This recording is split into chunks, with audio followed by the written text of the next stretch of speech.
welcome to my channel. Please subscribe, all that kind of stuff. I'm answering questions right now for people on Twitter. @HalSparks is the Twitter follow if you don't already have it. So here's a bunch of your answers for you. Kung Fu Ninja asks, chicken or beef? Neither. Although, when I eat fake meat, because I'm vegan, I prefer the fake chicken.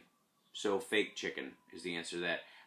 Matt Balch, sort of a similar situation. How do I like my eggs? When I have eaten eggs in the past, and when I do like them, I like them over easy.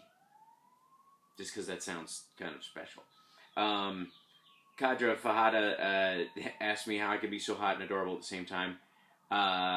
There's not enough space on YouTube to explain that in there. And let's see if we got any more. Okay, one was just a statement that I'm awesome. That I agree with. I'm down with that. I completely understand. That was from Nico My Artista. And it's fascinating to me. This is going to turn into a bit of a Twitter rant. But one question was, do you like stuff?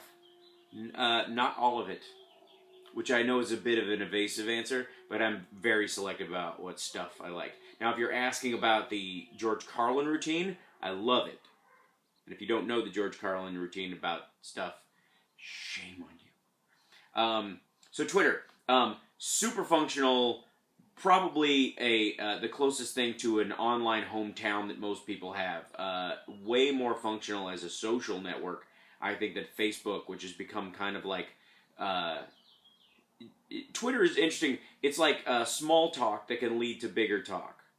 Whereas Facebook is like walking around with your family album and your day planner, and instead of really talking to people, yelling at each other about what's in your respective books.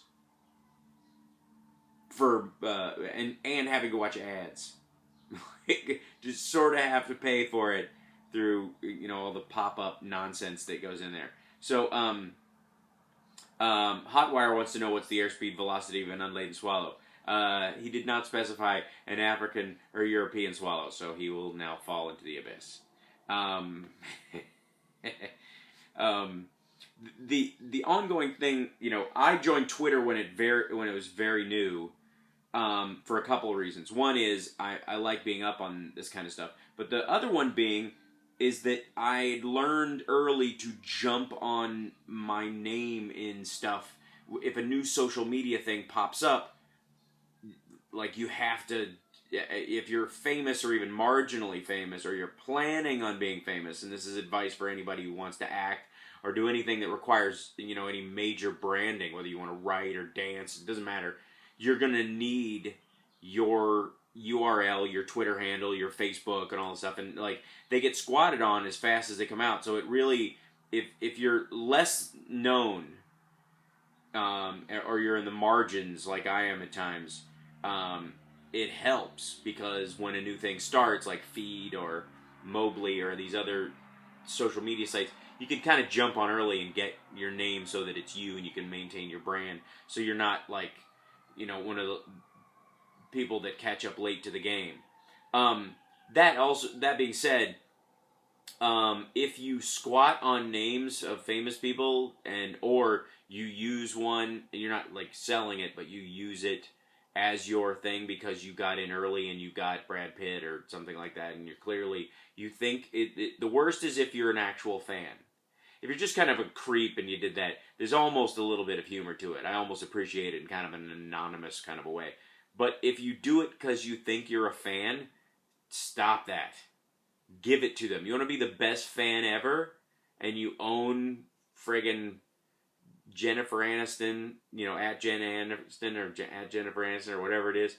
I don't know if hers might be real. I'm just making the point.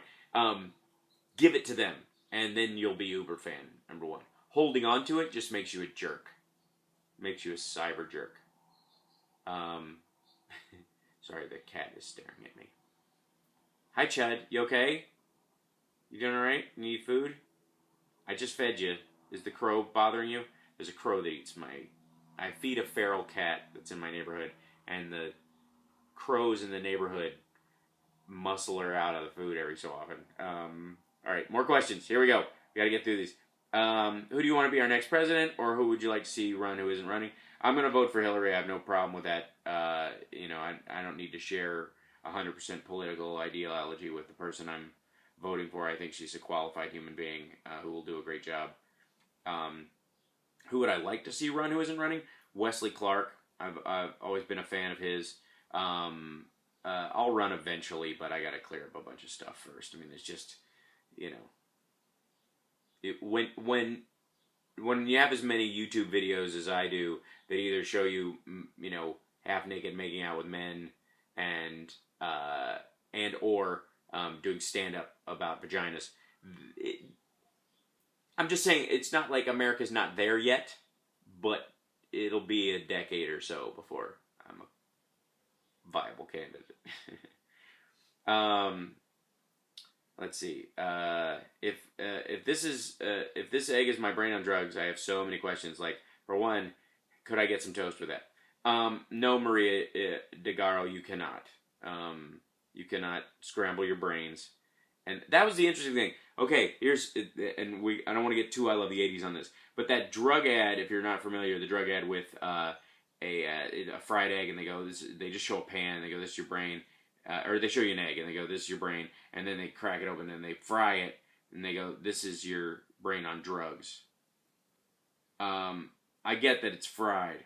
I thought they should have scrambled it, just to make it scarier, you know what I mean, like mash it late. But they just made it kind of sunny side up, and it was kind of like for a stoner, it was like, I'd like eggs. Like, it didn't, that's why it became a joke meme almost immediately, instead of being a really effective anti-drug campaign. It became just kind of silly. Anyways, okay, I'm not gonna get, this one's too long, as we're 7 minutes already. Ask me more questions on Twitter, and I'll give you more answers tomorrow. Have a great day, bye.